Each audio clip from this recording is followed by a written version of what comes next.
Hello everybody and welcome to the very first video of the Chess Openings Explained series. In this very first video we are going to start by exploring a very fascinating, a very combative, a very difficult to grasp chess opening that is both fascinating and giving headaches to both club players and higher rated players and even maybe elite players at the time, the popular opening called the French Defense. And in this first video, we are going to make a basic overview of the typical ideas of basic variations and some of the characteristic pawn structures that can arise from the French defense. So let's dive deep into the material. French defense is an opening that is characterized by the opening moves e4, so it is a response for black in reply to white opening with the king pawn e4, and now e6. Now, this move e6 actually kind of violates the opening principles because we are taught as beginners that we should fight for the center from move 1. So in contrast to moves like e5 that fight for the center and place a pawn there, or even c5, French defense is not immediately fighting for the center, but by playing the move e6, black is preparing d5 and then to fight against the center with a sort of a delay. And after the most common continuation d4, although as we will soon see other second moves are also possible for white, but after the most common move d4, black does indeed place a pawn in the center with delay with d5. Now, due to this fact that black has delayed the center, we have kind of given the space advantage or choice what to do into white's hands, because we can see that white can already, for example, move this pawn from e4 to e5, gaining even more space and simply securing like a long pawn chain and closing down the position. And due to this fact, I would have to like characterize the French defense in one word, it would probably be a counter-attacking opening, because in many lines black voluntarily concedes the space, concedes the center, and then tries to play against it, try to undermine it with some typical moves, for example in this instance with c5 and f6, as we will get shortly, and basically invite black to overextend themselves and then to kind of punish them for that overextension. Now, in contrast to some super modern openings which completely give up the battle for the center, here we do fight for the center on move 2, which is why in some old books you might also find that French defense is classified as semi-open game, because yeah, we kind of give half of the board with this e5, we kind of concede the left hand side of the board, but we do instead intend to fight on the right hand side of the board. Now, due to this fact that quite often this closing of the position is encountered, that black has less space, that there are some imbalances, French defense is very, very complicated because it leads to a maneuvering game behind the long pawn chains. So understanding these pawn chains, understanding how to undermine them, when to undermine them, maybe playing with less space, and understanding some non-standard rules, especially for beginners, is what makes this opening so rich, so strategical, and so complicated. And even though it's kind of, these days it's difficult to classify opening, right? To say that one opening is, let's say, only like strategical or only tactical, because modern theory shows that opening theory is very rich and that any opening can basically lead to any type of position.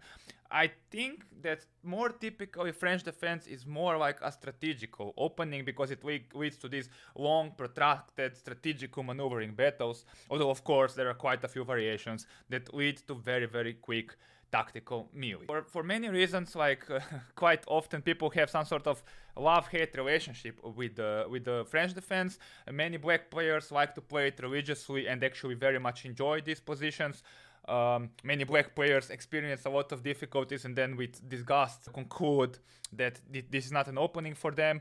And on the other hand, some white players have tremendous scores against the French because they maybe enjoy the more space and some attacking prospects on the king side, whereas some white players, like for example you're truly included, have very, very much some difficulties or not the clearest idea on how best to handle the French and what variation to choose to play against it. I necessarily wouldn't recommend this opening to beginners, although at that level also anything can be played.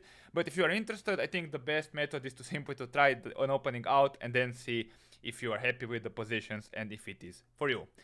And hopefully in this video, after we have gone through some basic ideas, you will have a better idea on how to handle these positions. Those of you who are maybe wondering what is the origin of the French defense, when was it first employed, or why is it called the French defense, in order to track its roots, we have to go all the way back to the year 1834. And in that year, the opening was employed in the correspondence game between the London Chess Club and the Paris Chess Club. Now, I don't necessarily think this was the first instance that this opening was employed, like played anywhere, but due to the relatively high profile of the game, because in the 1834 the Paris and the London Chess Club were sort of on the leading front of the chess thought, and everything relevant was happening there. So due to the fact that this was a very high profile game, and also due to the fact that the Paris Chess Club, which employed the French with the black pieces, that they won the game, the name stuck. And as usual with chess names, you know, even though there might be people who played it before, like the highest profile, or the person who, or the club who was at the right place at the right time, gets all the credit. So I will not analyze this game in greater detail. You can find it in the PGN that I will provide with the video. But let me just mention that as a historical tidbit, after e4, e6, d4, d5, the London Chess Club, as it usually happens, selected the very notorious and very variation that has a very dreaded reputation amongst the French defense players, the so-called exchange variation, which we will explain later. And even though this is considered very, very drawish, black went on to win, and actually quite convincingly. So it was very, very good marketing for the French defense. And yeah, due to the result of the game and the importance of the game, the name stuck, and the opening is known as the French defense. Now that we have kind of seen the history and made the basic introduction, it is time to dive into the meat of this video and start actually making an overview of the French defense. And how I envisioned this video and all the other XYZ opening explained videos is as follows. So I will start by going over the main variations, but very, very briefly. I don't want to overburden you with theory, and I think it's a mistake when you are learning a new opening to dive too deep into the theory.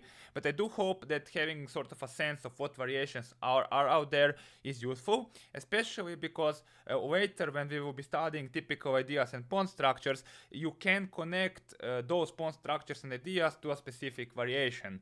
You could theoretically make an argument that this entire section should be skipped and that we should directly dive into the actual ideas, but I thought it is good to have this overview of variations as a reference point, and only then to go to the ideas, pawn structures, and so on and so forth. So let's take a look at what white can do against the French defense first on move 2. So as I mentioned earlier, after e4, e6, the most common move, the most thematic move, and the move that is played in like 90% of the games is the move d4, simply occupying the center and placing the second pawn there. However, as it usually happens, there are quite a few deviations that somebody who potentially wants to play the French defense needs to know to a certain extent. For example, there is this move b3. It looks a little bit silly looking because white wants to develop the bishop here, but it is obviously not the most critical one because we are not fighting for the center. But the idea is that after d5, bishop to b2, d takes c4, white basically wants to sacrifice this pawn and then play for the initiative. So after like knight c3, knight f6, typically games continues queen to e2, white usually recaptures this pawn, castles long, and takes it from there. Once again, we will be devoting more attention to these moves in videos to separate variation, but just to give you like a pulse for the basic ideas. Also here, if black defends the pawn with f5, then f3, white literally gambits a pawn for the initiative, which is a very standard procedure in many, many openings. Of course, note here that black is after not forced to play d5, they can switch to c5 or whatever, but that's now a little bit beside the point. The other move that white can try to do here is to play knight f3, and the idea is not to place the pawn on d4 too early. So after something like d5, e5, c5, for example, one idea with which white wants to justify the setup is to play b4. Again, rare deviations will involve some wacky looking sacrificial ideas.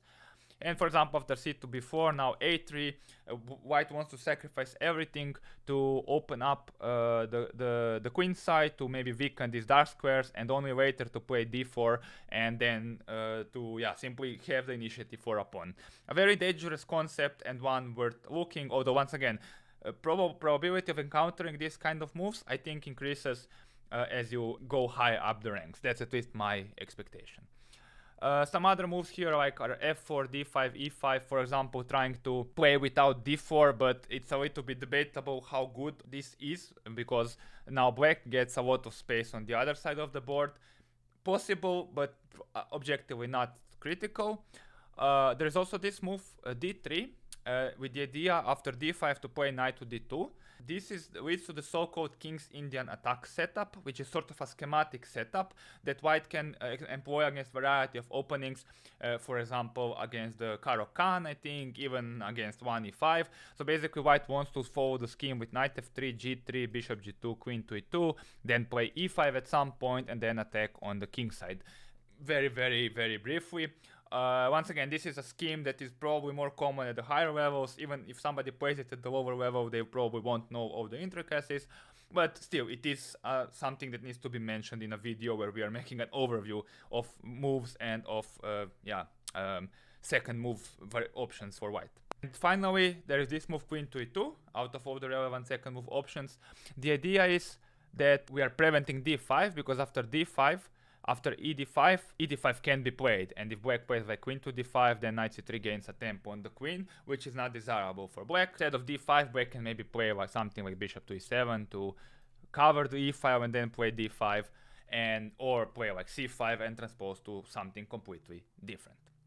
So these second move alternatives, usually early deviations and rare variations, are not the most dangerous, but they need to be mentioned and they can be tricky to handle. Now that we have covered the second moves, we can move one step forward and take a look at some of the third moves. For example, a move that is not very common after e4, e6, d4, d5 is this strange looking move, bishop to d3. So it is clear that black, with his previous move, is attacking our e4 pawn, and that we need to defend it, kind of. And even though there are other ways of resolving this tension, as we will soon see, this move, bishop to d3, has some points. It looks a little bit strange, we are taught don't develop the bishops before the knight, but the point is that after d takes e4, bishop takes e4, knight to f6, we want to play bishop to f3. And that's, by the way, this is a drawback, because now we don't really want to exchange our bishop for the knight, so we have to move the piece again, which is violating this principle of moving the same piece twice. But the idea is that this bishop on f3 is exerting some influence on the queen side. And for example, if this knight ever comes on c6, then the bishop can try to take it and ruin the pawns and ruin the pawn structure. It is a variation that is probably not as dangerous for black, but it has some venom if black doesn't know what they are doing. There is also a very similar variation available in a slightly different setting after knight to c3, which is one of the main moves, as we will soon see. And after bishop to b4, which is also one of the main moves, now bishop to d3 also has some merit, with very similar idea of d takes e4, bishop takes e4, knight to f6, bishop to f3. So these ideas with bishop to d3 are not completely uncommon and need to be taken into account. So if you are white, you might consider playing them, and if you are black, you need to be aware that they exist and you need to kind of know what to do against. As we have seen, after e4, e6, d4, d5, white's problem is that there is this pressure on the pawn on e4 and that they need to do something about it.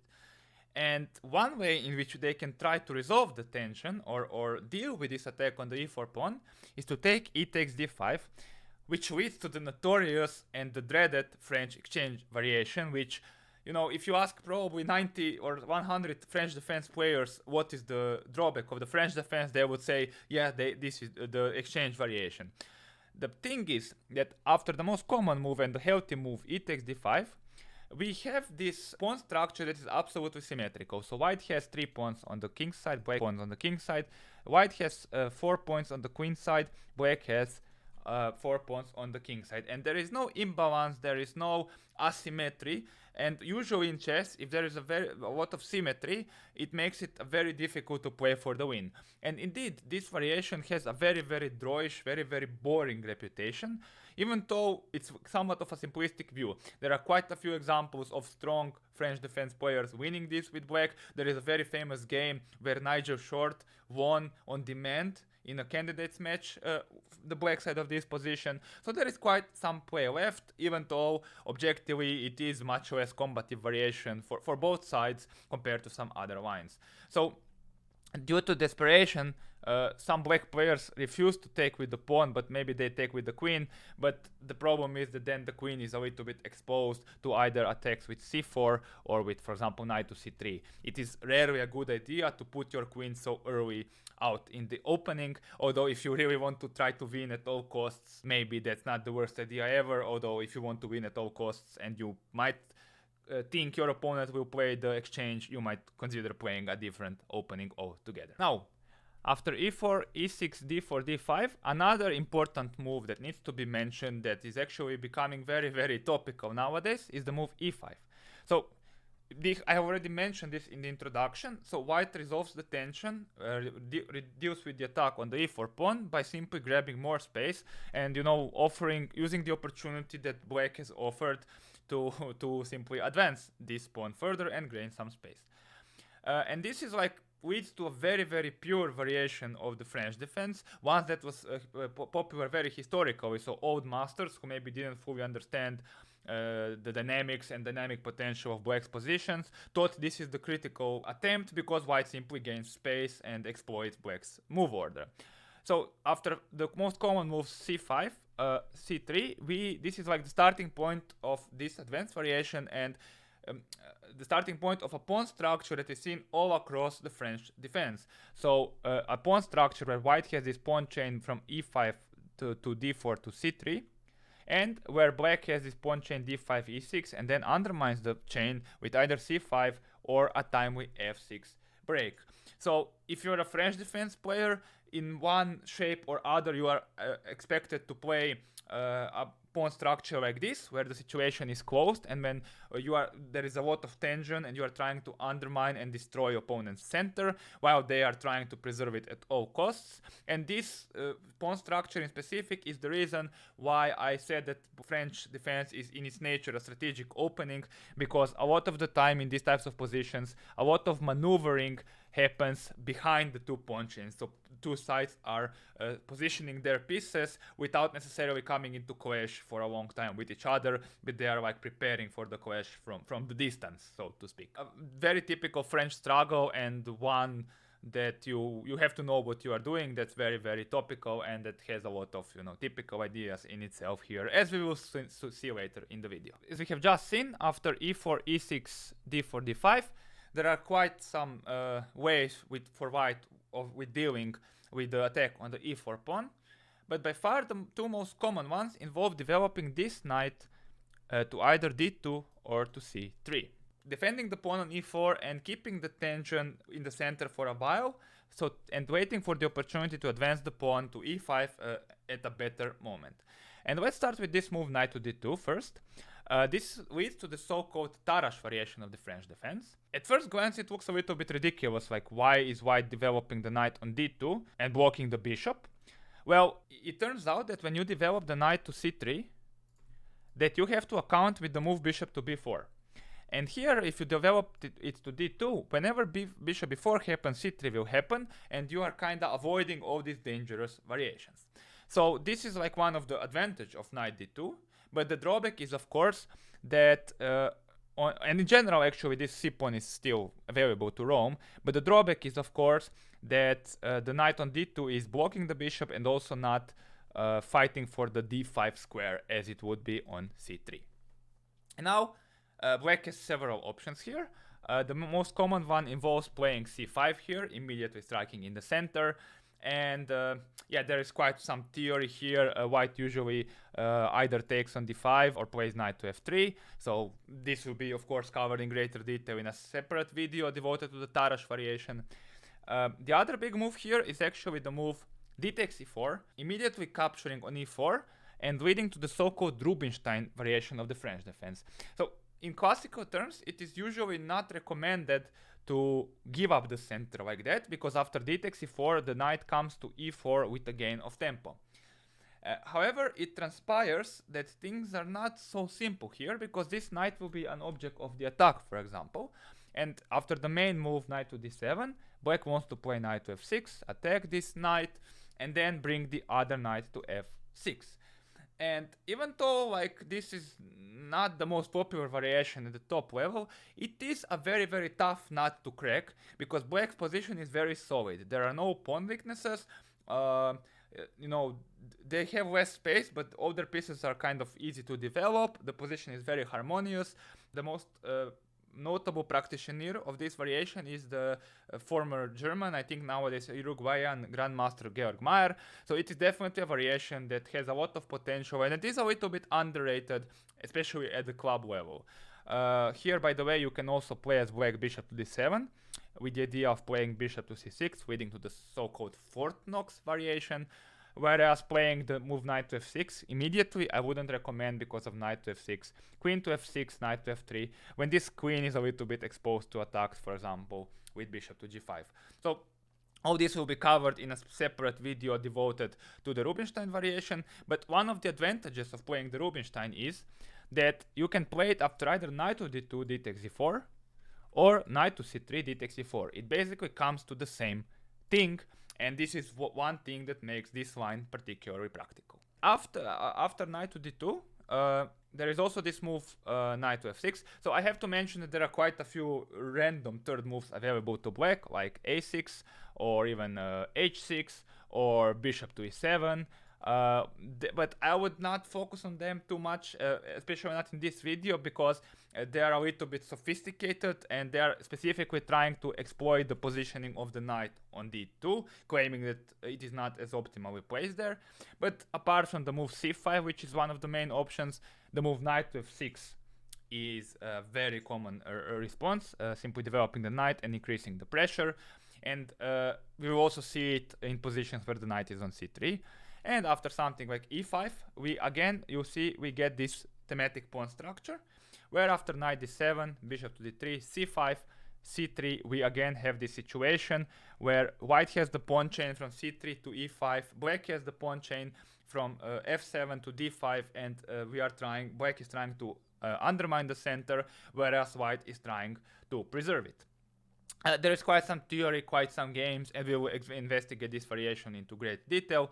I think nowadays it is generally considered that the move c5 is a cleaner way of equalizing than knight f6, although both moves still exist and are playable. Finally, after e4, e6, d4, d5, as I mentioned earlier, the main move here and the most critical move, arguably, for black is the move knight to c3, defending the e4 pawn and attacking the d5 pawn. And now there are specific reasons here why, for example, some slow waiting moves like bishop to e7 don't work. So if the knight was on d2, this is actually a very legitimate attempt. But here the problem is that we simply have bishop to d3, continuing to develop normally. And for example, if black tries to play with c5, we take d takes c5, and now if knight f6, we can simply take on d5. And now with the knight on d2, black would be able to recapture with the queen, but here this is not the case, and thus the positioning of the knight on c3 has some benefits. Once again, I don't want to delve too deep into it right now. I will focus on it more in the corresponding video, but you have some notes in the PGN, so feel free to read on and compare the difference to make sure you understand them. But as a rule of thumb, you can remember that against knight c3, random third moves for black are bad, and against knight to d2, random third moves are viable, although still maybe not the optimal. So after knight to c3, black has several options. But after d takes e4, knight to e4, we have this Rubinstein variation we have already mentioned, and this is kind of a nice feature of the Rubinstein, as mentioned earlier, that it can be played against both knight d2 and knight c3. The other big line here is the line with knight to f6, which leads to the so-called Steinitz variation of the French defense, depending on what white does actually, but this is an invitation to the so-called Steinitz. So just like as with knight to d2, black is simply developing a knight and attacking e4.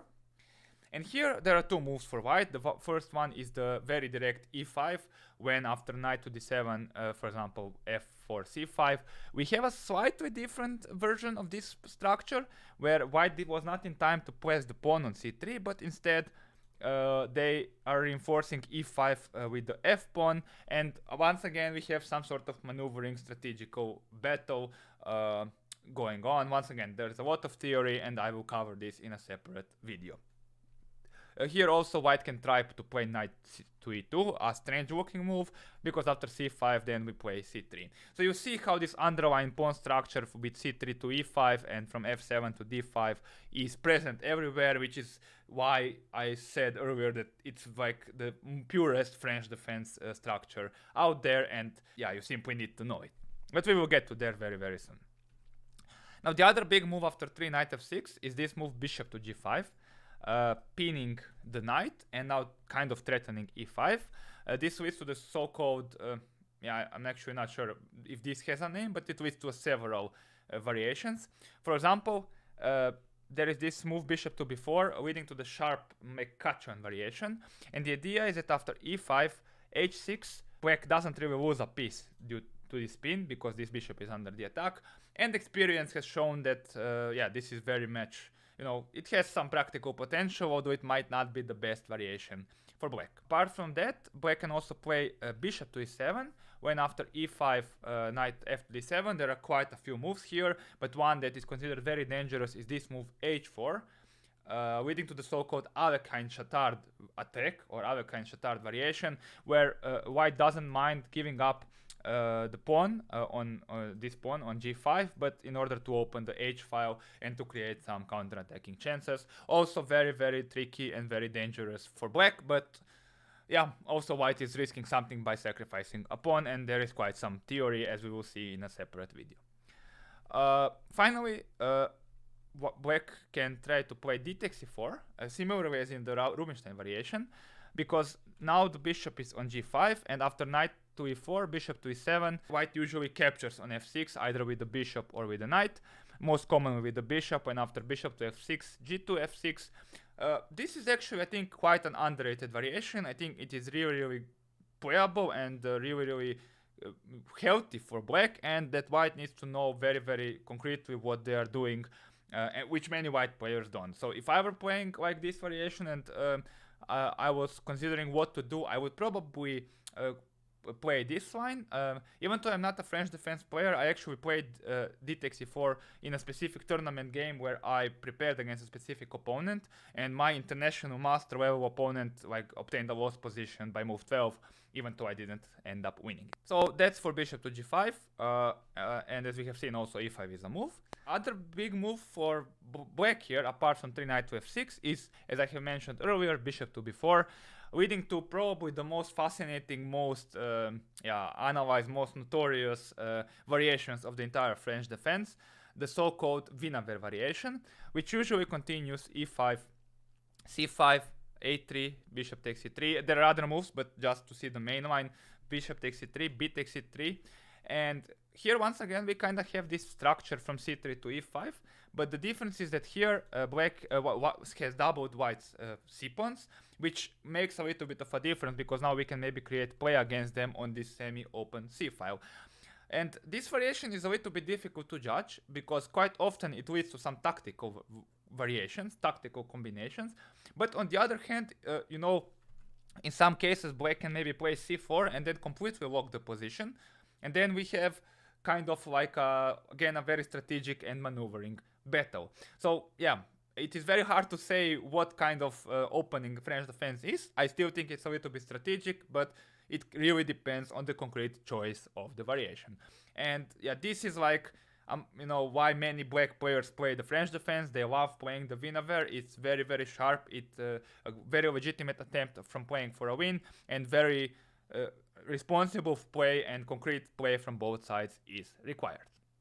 So there's quite a lot of theory here, and I think it is enough for like an overview video. Once again, stay tuned for a specific video on this variation for more details. This concludes the overview of the theoretical variations, at least for now. We will be covering one by one in the upcoming series of videos, but for now I would like to break away from concrete theory, because I feel many people get too obsessed with the theory. And I would like to make a quick overview of A, the most important pawn structures that are met in the French defense, and then B, to show some of the typical ideas, key maneuvers, some thematic tactics that are characteristic of the French defense. So as I mentioned earlier, I'm a big advocate of the so-called understanding-based approach to learning chess openings, because I think like simply knowing these basic ideas makes an opening much easier to play. Because even if you forget your theory, if you know a certain team, if you know what pieces to exchange, if you know what a general strategical idea of the opening is, then you can kind of navigate your way easier, even if your memory doesn't work too well. And yeah, I always think that it's much better, you know, to go, okay, first I understand things, I have like a general understanding, and then I go to the specific. If you think that's how our school system works, right?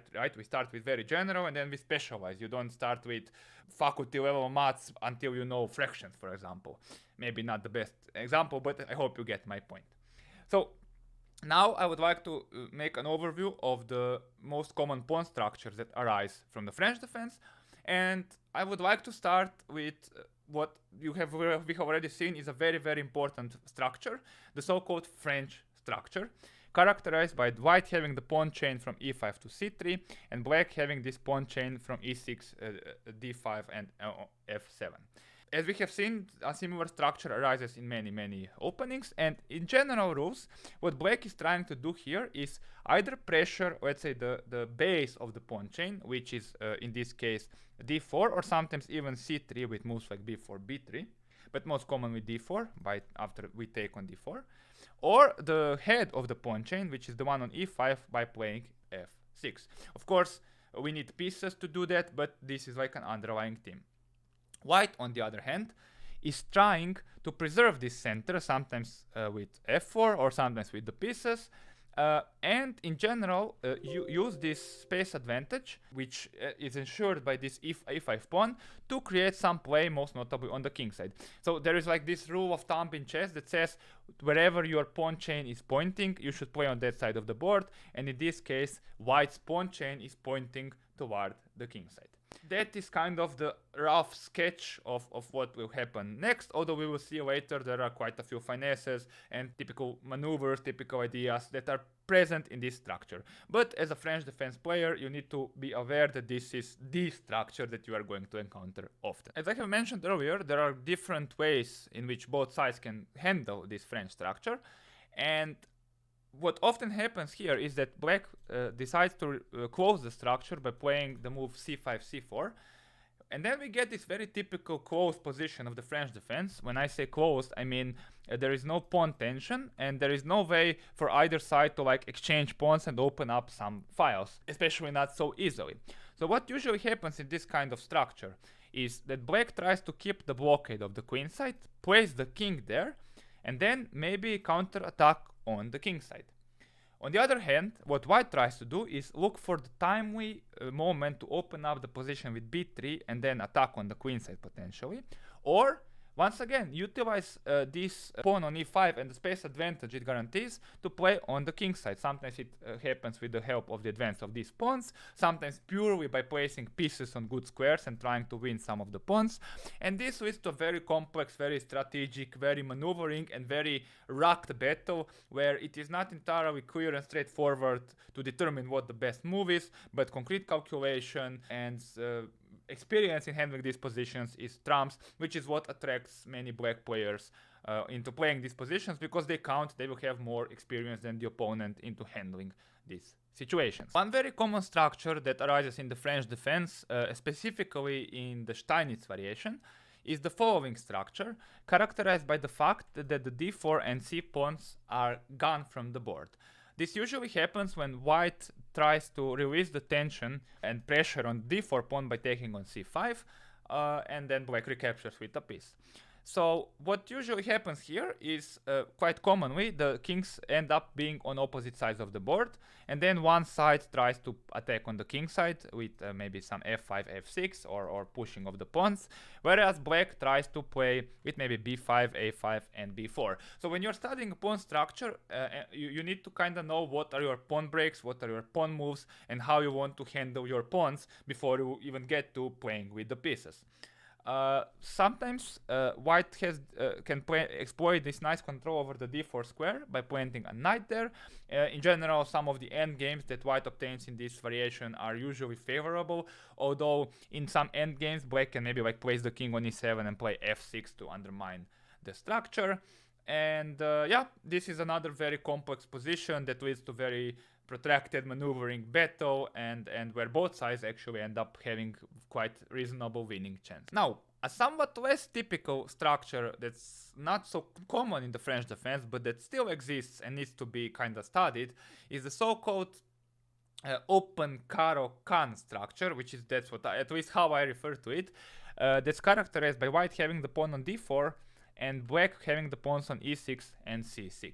This structure in the French defense usually arises from the Rubinstein variation, where black takes d takes e4, but it is also quite common in some other openings, for example in the Caro Can, in the Alekhine defense, and in the Scandinavian, for example. So it is really a versatile structure that many black players like to reach. So for example, if you're a white player, you have to take this into account, and if you're a black player and you want to maybe switch some openings, you can always aim to get, for example, this structure. It can also be reached from some slow defenses against 1d4, so it is a really versatile and flexible structure. The main trait of this structure is that white has this pawn on d4, which kind of ensures a space advantage, because black has these pawns on the 6th rank, and then all the pieces somehow have to be behind these two pawns. So in general, it is in black's interest to exchange pieces here, because the side with less space usually wants to do so. Whereas white wants to keep position as complex as possible and keep as many pieces on the board.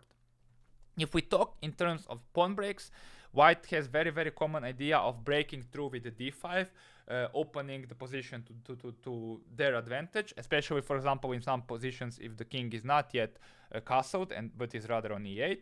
And alternatively, a3, b4, sometimes with some b5 ideas, can also be a very viable option playing on the queen side.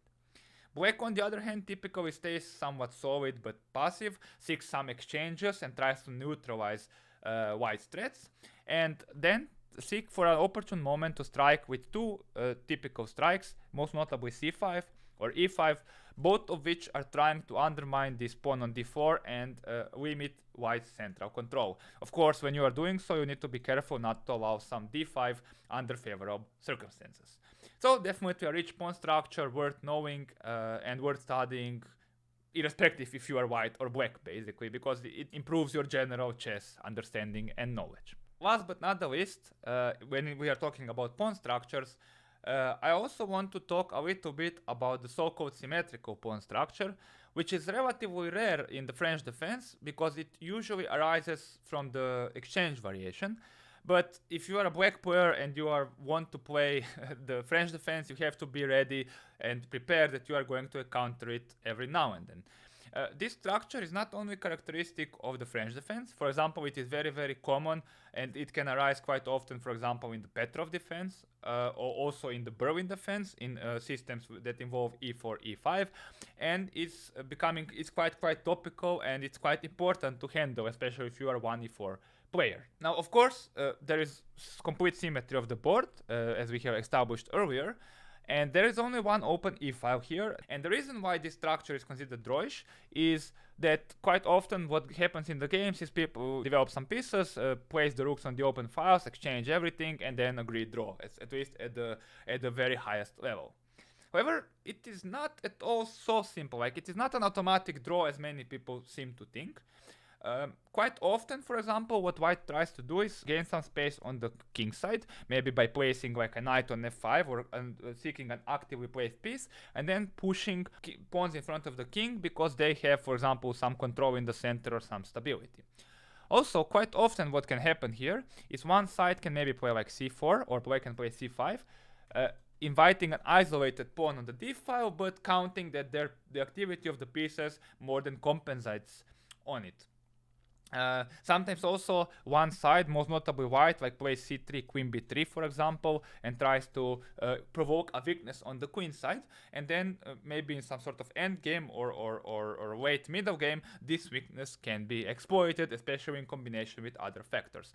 So yes, it is still hard to create winning chances here.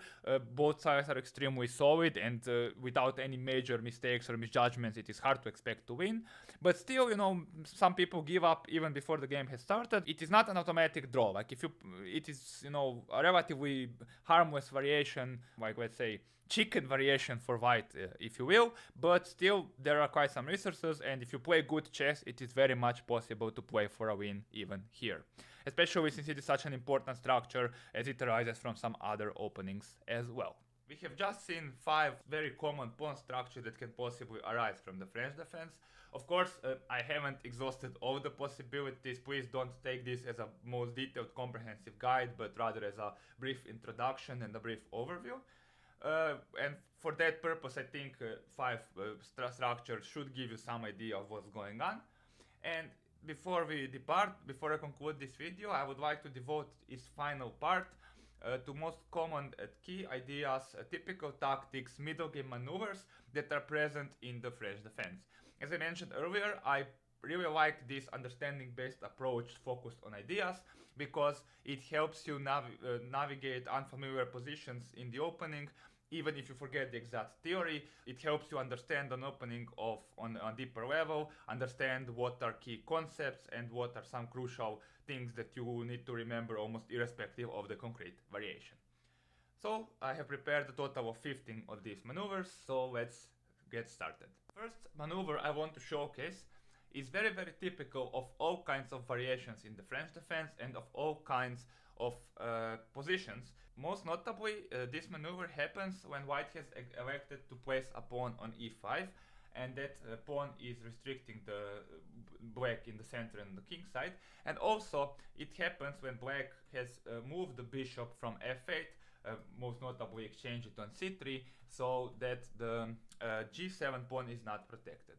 Although it doesn't necessarily have to happen, because it can also happen with the bishop on f8, and that maneuver is queen to g4. A very standard maneuver in the French defense. The queen is being activated on the king side where white will play. It is attacking the g7 pawn, and it is being developed in front of the knight. So knight will go to f3 next, although not always. And now the queen is not blocked on d1. So the queen is very active there, and it is annoying black. And black, this is like, you will see this in many types of positions. This is, for example, a position taken from a sort of theoretical position. And usually black does react in several ways. Quite often they defend the pawn with king f8 or with g6. Sometimes, quite often, they actually sacrifice the pawn with, for example, knight e7, queen takes rook h8, and then queen h7. For example, this double pawn sacrifices feature is one of the main lines of the Wiener defense, for example. And also sometimes they can play f6 or more commonly f5 to laterally defend the g7 pawn with the queen.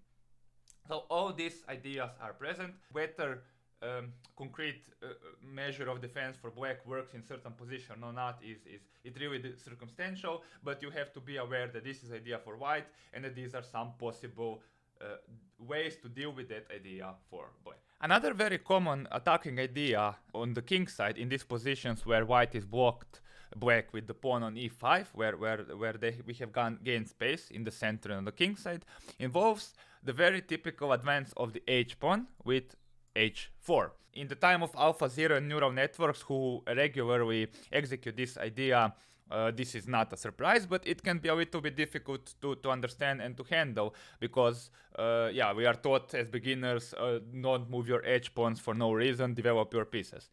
So in this particular position and in many other positions, this move is simply trying to gain some more space on the king side, potentially make it more difficult for black to advance the pawns and kind of fix potential targets on g7 and f7. in many positions, due to the blocked nature, the rook, it's hard to find a useful row for the rook, and the rook can go to like h3 and potentially h4 to influence the events on the board laterally, and to create some pressure on the king side as well. And because the position is so closed, this violation of the principles and not wanting to castle the king but moving the rook is very, very much justified for white.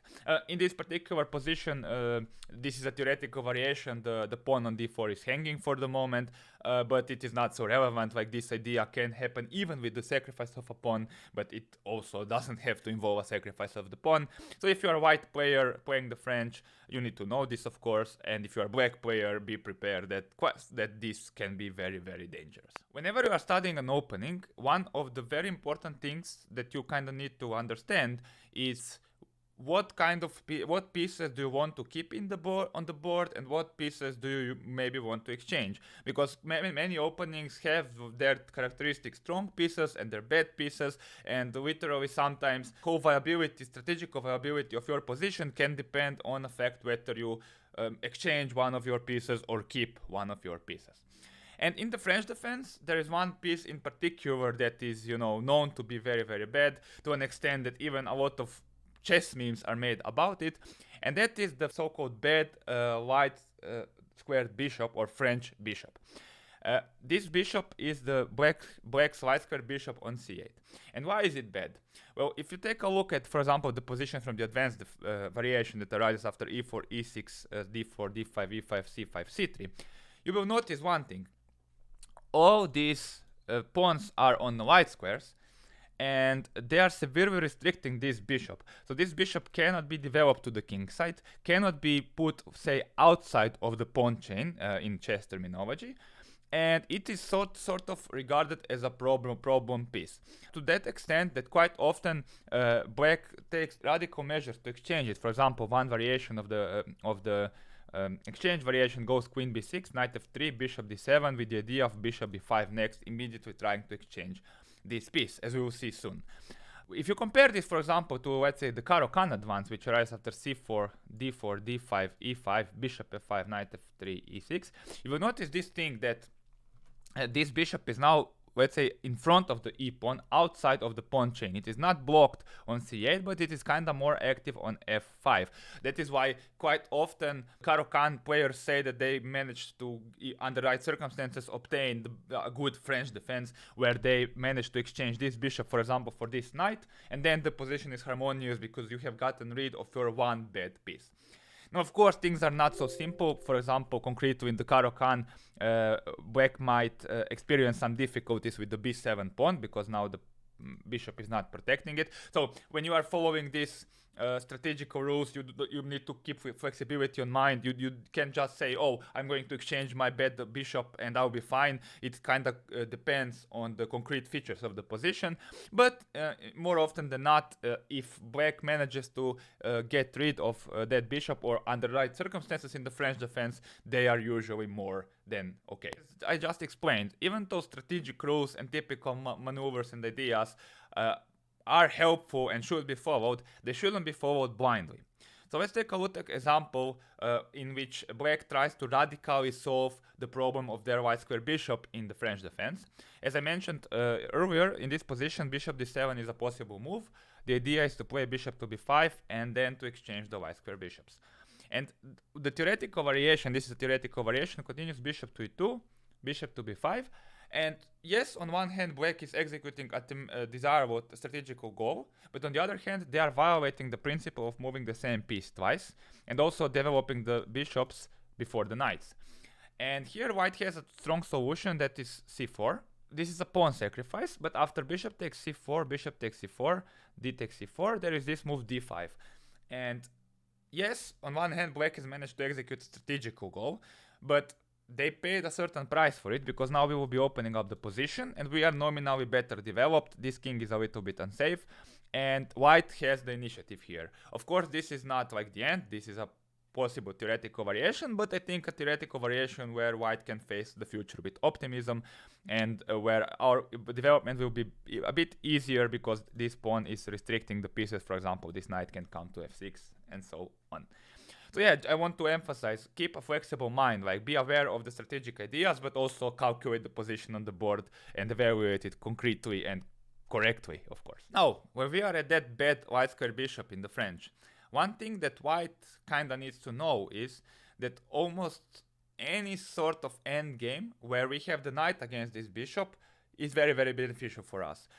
Especially if we can get what is called the good knight on d4, which influences the events very, very much. So in this position, for example, if we were able to somehow exchange this bishop for this knight, for example, if black does something really, really silly, like this, although this is not super clear because we are opening the bishop, but just to illustrate the strategic point, if we are able to remain with like a good knight against the bad bishop, usually that's a heavily favorable endgame for white.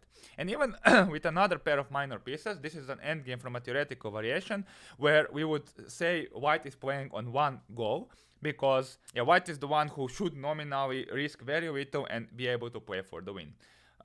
This is due to the only sole fact that this bishop is bad, and also that we have a little bit more space due to this pawn on e5.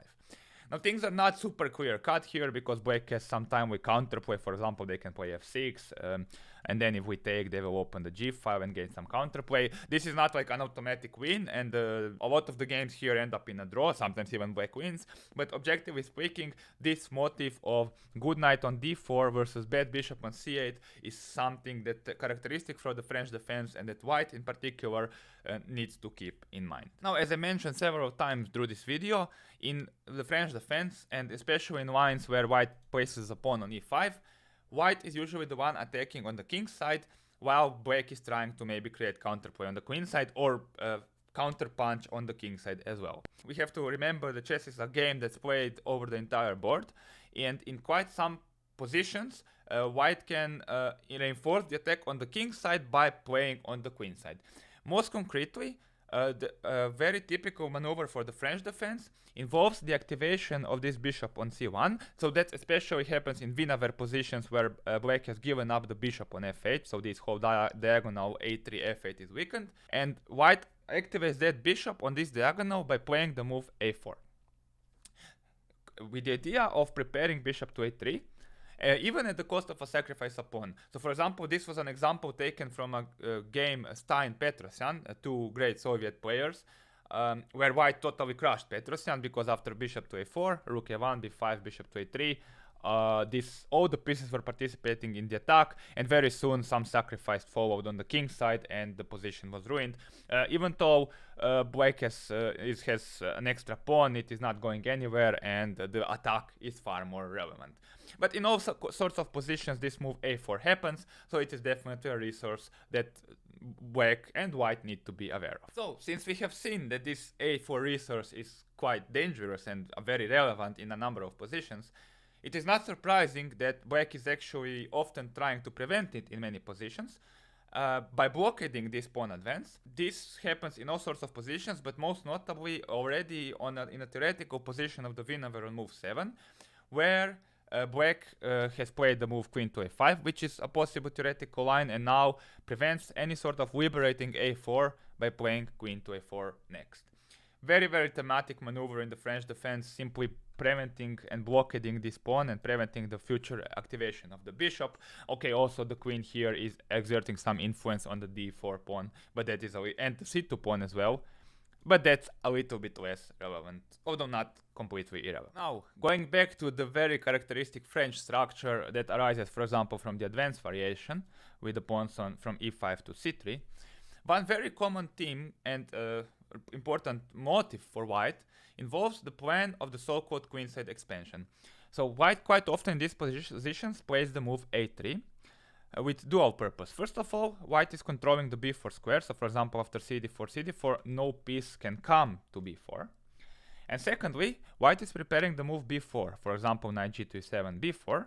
And now you have kinda resolved, you are forcing black to do something with the c pawn, and now this b2 pawn is no longer under the attack. So this plan is very, very much viable and a very, very theoretical. Quite often what happens is black takes cd4, and then we at some point may even play bishop to b5. And we also can play bishop to b2 to defend this d4 pawn further.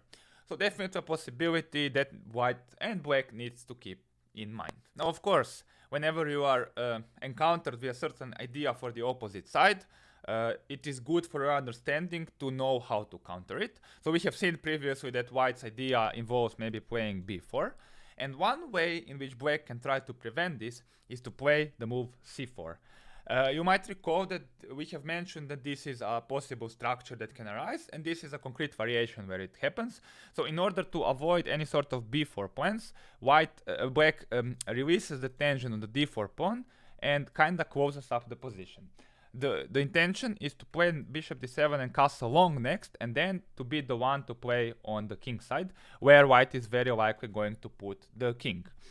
Black needs to be a little bit careful not to allow some b3 undermining, so that's why often play continues, for example, knight b to d2, knight to a5, simply to control this square, and to not allow the breakthrough. But in general, this is a possible way of, very radical way of handling white's b4 or a3 b4 idea.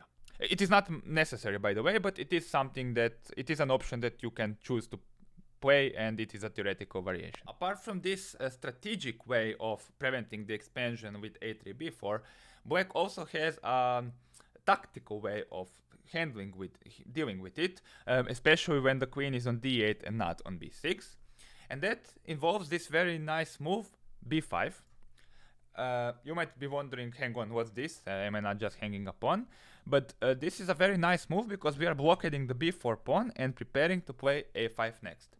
And the idea is justified because if bishop takes b5, we have this nice tactic, knight takes e5, exploiting the unprotected state of the bishop. So if white takes the knight, we take the bishop and are happy. And if bishop takes on d7 with check, we play knight takes d7, and we have exchanged our b pawn for the central e5 pawn, which should be in black's benefit.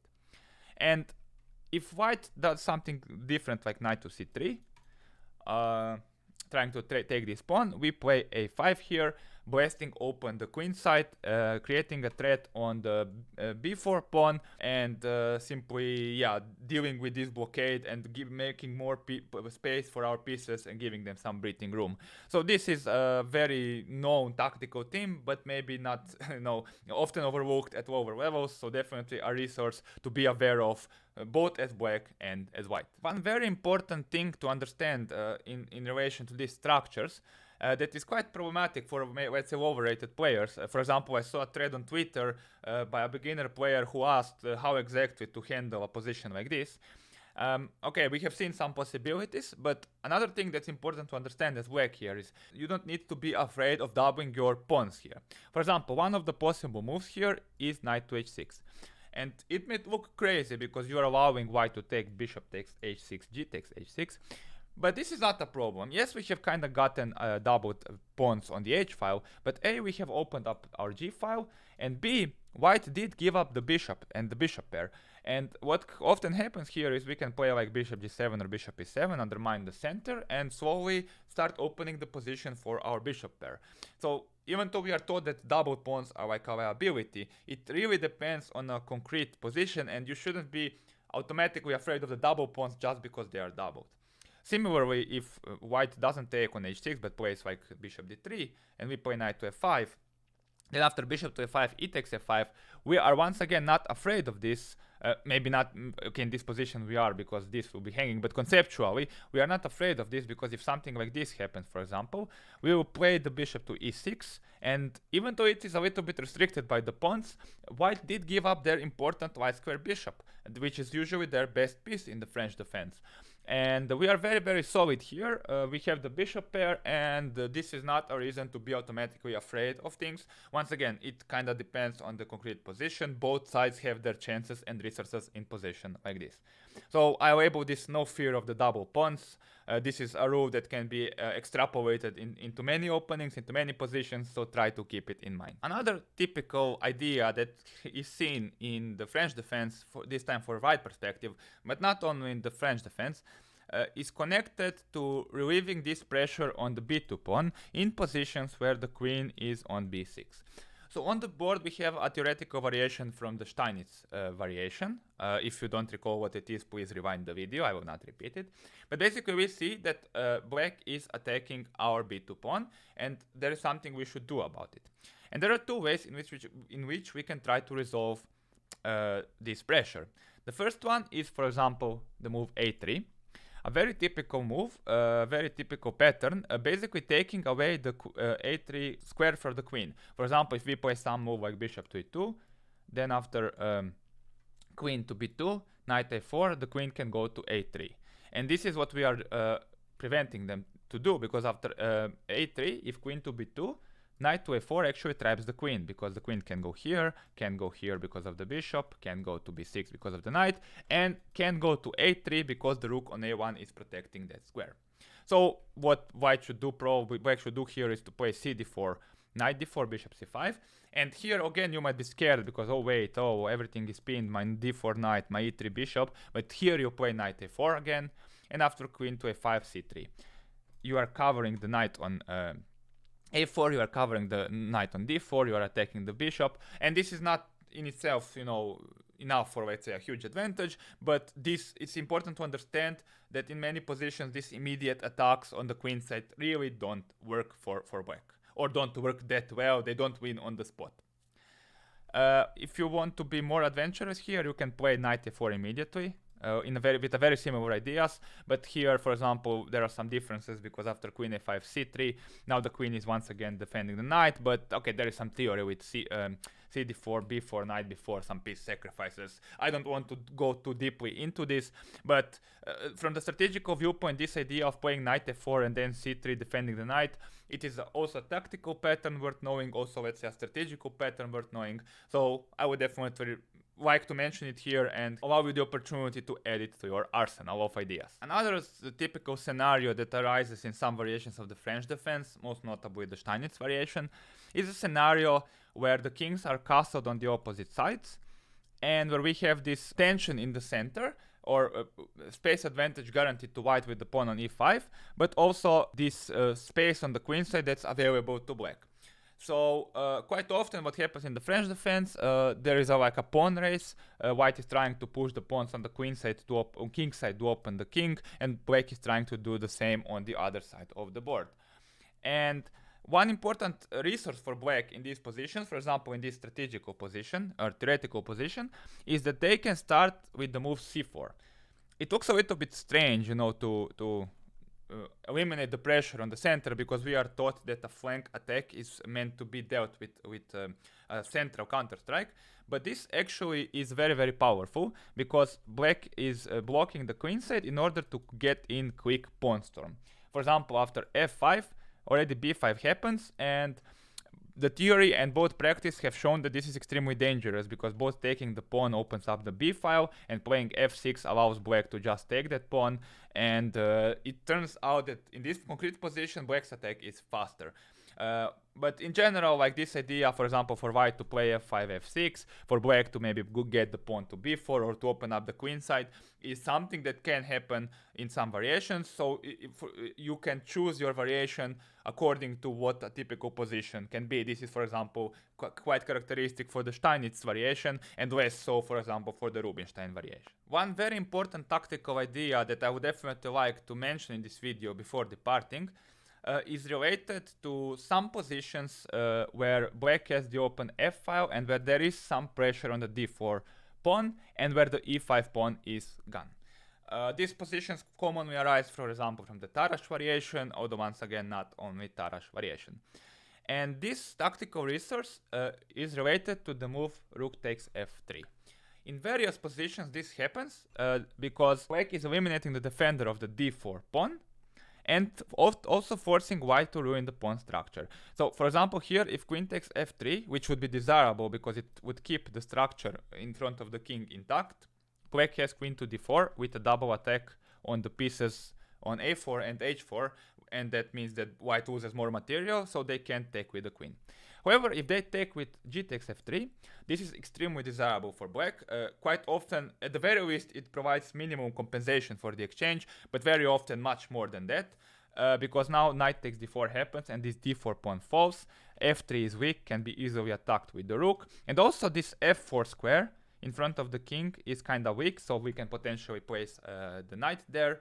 And in general, something like this is extremely good for white. And yeah, black definitely needs to be aware of this resource as a French defense player. Last but not least, one very common idea that sometimes happens in the French defense when we have this blocked center and pawns on e5, d4 and f4 is destruction of that center with the help of the capture on e5, for example, with the knight.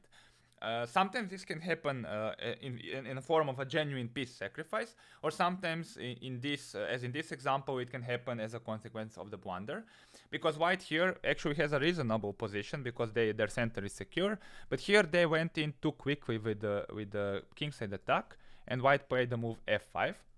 But they overlooked that there is this pin on the b6 g1 or a7 g1 diagonal, and it allowed black to win a pawn with cd4, knight e5.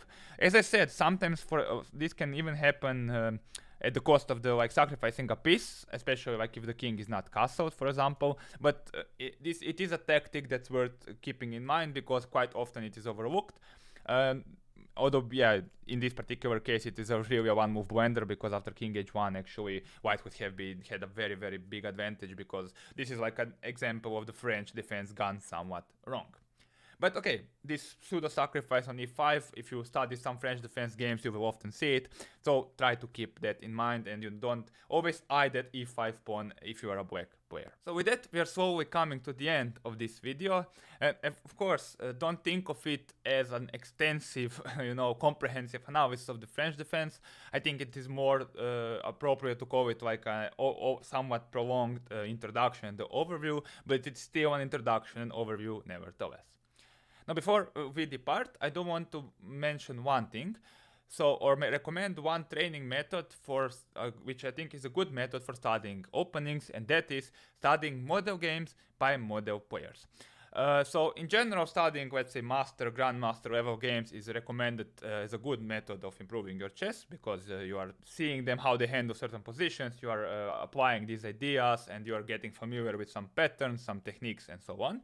And I think this is especially relevant in the field of the opening study because you can see how certain players, what's their understanding of the openings, how they handled certain variations and positions, what ideas they executed, and this can foster this understanding-based approach to studying the opening, and once again, improve your overall armory and knowledge without necessarily memorizing the variation. When we are talking about model games, I always say to people, it is usually better to study older players players from the previous century or even earlier, simply because their level of the opposition was a little bit lower, and some techniques, most notably defense and resistance, were a little bit on a lower scale.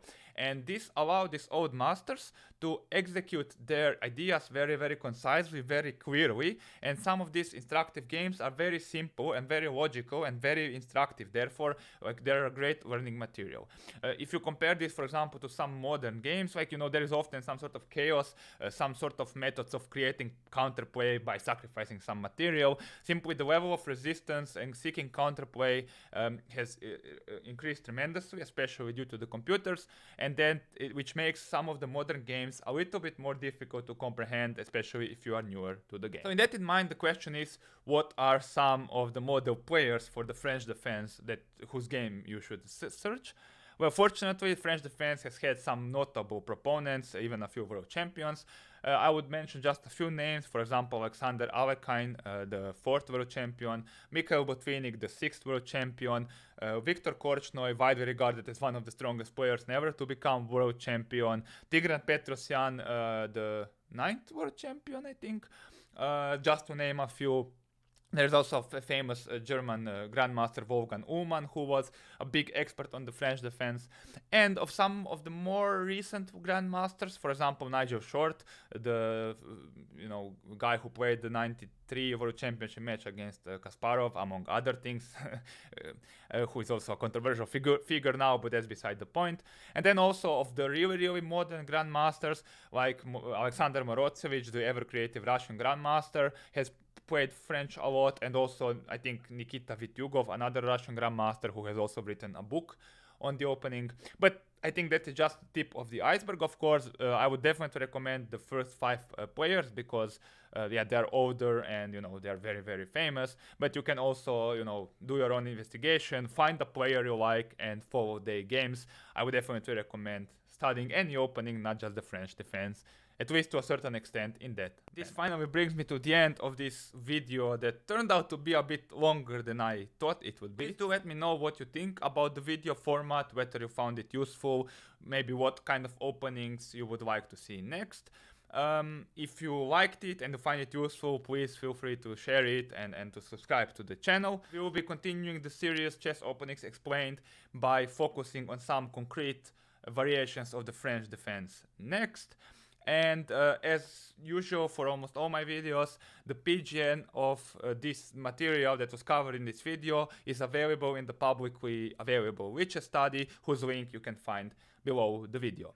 So yeah, thank you very much for watching. I would really appreciate it if you would check some of my other videos. And yeah, I'm looking forward to seeing you in the next one. Stay tuned for more chess, and bye bye.